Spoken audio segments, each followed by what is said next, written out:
প্রিয় ভিউয়ার্স, আসসালামু আলাইকুম। টাটা আইপিএল 2024 45তম ম্যাচে রয়্যাল চ্যালেঞ্জার্স বেঙ্গালুরু গুজরাট টাইটান্সকে 9 উইকেটের বিশাল ব্যবধানে পরাজিত করেছে।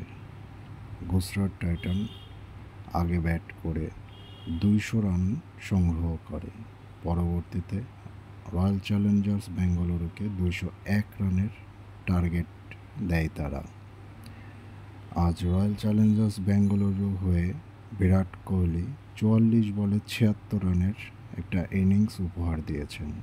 তার সাথে জ্যাক্স 41 বলে 100 রানের একটা অসাধারণ ইনিংস উপহার দিয়েছেন তার দলকে।